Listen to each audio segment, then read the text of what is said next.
ఓం శ్రీ రామచంద్ర పరబ్రహ్మణే నమః.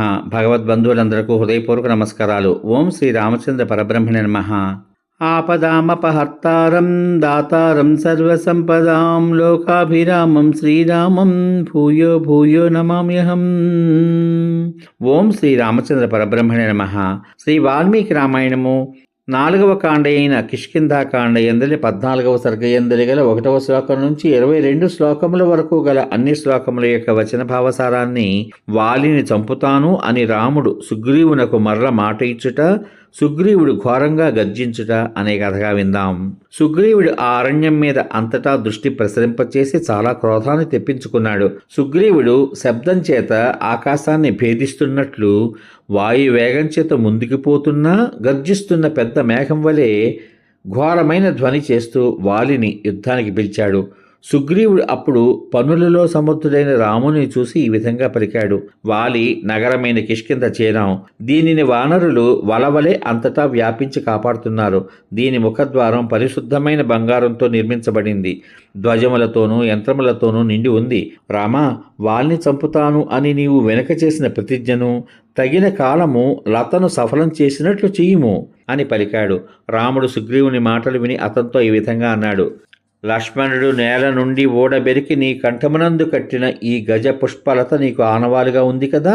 నీ కంఠమునందున్న ఈ పుష్పలతతో నీవు ఆకాశంలో నక్షత్ర పంక్తి చేత చుట్టబడిన సూర్యుని వలె ప్రకాశిస్తున్నావు. నేడు నేను యుద్ధంలో ఒక్క బాణాన్ని ప్రయోగించి నీకు వాలి వలన కలిగిన భయాన్ని వైరాన్ని కూడా తొలగిస్తాను అని పలికాడు. సోదర రూపంలో ఉన్న ఈ శత్రువును నాకు చూపించు. నాచే చంపబడి ఆ వాలి వనంలో పరాగములో దొర్లగలడు. నా కంటబడిన తర్వాత కూడా వాలి ప్రాణాలతో వెనుకకు తిరిగి వెళ్ళినట్లయితే నీవు వెంటనే నేను దోషం చేశాను అని గ్రహించవచ్చు, నన్ను నిందించవచ్చు. నీ ఎదుటనే నేను ఒక్క బాణంతో 7 సాలవృక్షాలను చీల్చివేశాను కదా. అందుచేత నేడు వాలి రణంలో నా బలము చేత చావనున్నాడు అని తెలుసుకో. ధర్మమునందు అత్యాసక్తి గల నేను ఎన్ని కష్టములలో ఉన్నా కూడా పూర్వం ఎన్నడూ అసత్యాన్ని పలకలేదు. ఎట్టి పరిస్థితుల్లోనూ ఇటుపై కూడా పలకను. దేవేంద్రుడు అంకురించిన వరి పొలమును వర్షం చేత సఫలం చేసినట్లు ప్రతిజ్ఞను సఫలం చేస్తాను. భయాన్ని విడిచిపెట్టు. ఆ కారణం చేత బంగారు మాలను ధరించు వాలిని యుద్ధానికి ఆహ్వానిస్తూ ఎట్టి శబ్దం చేయడం చేత అతడు వెంటనే బయటికి వస్తాడో అట్టి శబ్దాన్ని చెయ్యి. వాలి ఎల్లప్పుడూ జయం పొందుతూ ప్రకాశిస్తూనే ఉన్నాడు. తన బలాన్ని శ్లాఘించుకుంటూ ఉంటాడు. అతడు నీ చేత ఎప్పుడూ ఓడింపబడలేదు. అందుకే అతడు ఏ అడ్డమో లేక నగరం నుంచి బయటికి రాగలడు. తనకున్న బలం గురించి తెలిసిన వాళ్ళు యుద్ధానికి రమ్మని శత్రువుల పిలుపు విని సహించజాలరు. స్త్రీల సమక్షంలో అసలే సహించజాలరు అని రాముడు సుగ్రీవునితో పలికాడు.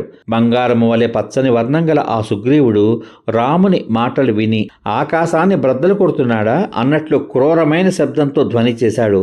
సుగ్రీవుడి చేసిన ధ్వని విని భయపడిన గోవులు కాంతి విహీనములై రాజు తమ ధర్మమైన ప్రజా పరిపాలనమును సరిగ్గా నిర్వర్తించకపోవడం చేత పరుల చేత ఆక్రమించబడిన కులస్త్రీల వలె వ్యాకులములై పరిగెత్తాయి. మృగములు యుద్ధంలో ఓడిపోయిన అశ్వముల వలె పారిపోయాయి. పక్షులు పుణ్యం క్షీణించగా పడిపోతున్న నక్షత్రముల వలె నేలపై రాలిపోయాయి. పిమ్మట మేఘం వలె ధ్వని చేయగలవాడు, ధ్వని చేయడంలో ప్రసిద్ధుడు అయిన సూర్యకుమారుడైన సుగ్రీవుడు శౌర్యం చేత వృద్ధి చెందిన తేజస్సుతో గాలికి కదలుతున్న తరంగములు గల సముద్రుడి వలె శీఘ్రంగా గొప్ప ధ్వని చేశాడు. సమాప్తం.